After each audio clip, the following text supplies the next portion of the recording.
నమస్తే, welcome to 6 TV. నా పేరు శాలిని. బులెటిన్ అప్డేట్స్ చూద్దాం. సహాయక చర్యలకు ఆటంకం అనే తాను ఫీల్డ్లోకి రాలేదని AP deputy CM Pawan Kalyan స్పష్టం చేశారు. తాను సాయపడేలా ఉండాలి కానీ అదనపు బరువు కాకూడదన్నారు. బుడమేరును గత ప్రభుత్వం విస్మరించిందన్న ఆయన బుడమేరును సరిగ్గా మెయింటెనెన్స్ చేయలేకపోయారని విమర్శించారు. ప్రస్తుతం వరద తగ్గుతోందని తెలిపారు. దేవుడి దయ వల్ల పెద్ద ప్రమాదం తప్పినట్లు డిప్యూటీ సీఎం పేర్కొన్నారు. అతి తక్కువ సమయంలో అధికారులు ఎఫెక్టివ్గా పనిచేశారని పవన్ కితాబునిచ్చారు. రాష్ట్రంలో ప్రతి జిల్లాకు 80 కోట్లు కేటాయించామన్న పవన్ ఏపీలో 172,000 హెక్టార్లలో పంట నష్టం వాటిల్లిందని వెల్లడించారు. ఇండియన్ ఎయిర్ ఫోర్స్, నేవీ సహకారంతో బాధితులకు సహాయక చర్యలు చేపట్టామని చెప్పారు. చిన్న ప్రాంతాలకు కూడా ఐఏఎస్లను పెట్టామని, భవిష్యత్తులో ఇలాంటి ప్రమాదాలు జరగకుండా చూస్తామన్నారు.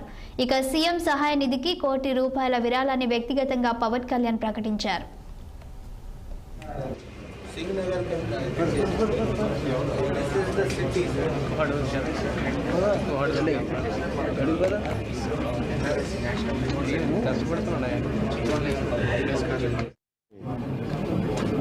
చాలా ఇబ్బందికరమైన పరిస్థితుల్లోకి ఏర్పడింది.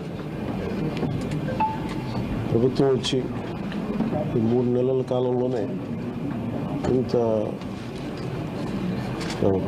హిస్టారికల్ ఎఫర్ట్స్ పెట్టాము. అందరం గౌరవ ముఖ్యమంత్రి గారు కూడా చాలా వ్యయ ప్రయాసాలతోటి సహాయక రెస్క్యూ ఎఫర్ట్స్ అన్ని చేపడతా ఉన్నారు. నేను నా తరపు నుంచి పంచాయతీరాజ్ డిపార్ట్మెంట్ తోటి ఎప్పటికప్పుడు సమీక్షలు చేస్తూ ఉన్నాను. లాస్ట్ 2 డేస్ నుంచి ముందస్తుగా అందరూ అనుకున్నట్టుగానే ఇది వర్షం ఎక్కువైంది, తను వచ్చే సహజ వరద అనుకున్నాం. ఆ తర్వాత రికార్డ్ బ్రేక్లో అసలు ఎవరు ఊహించిన విధంగా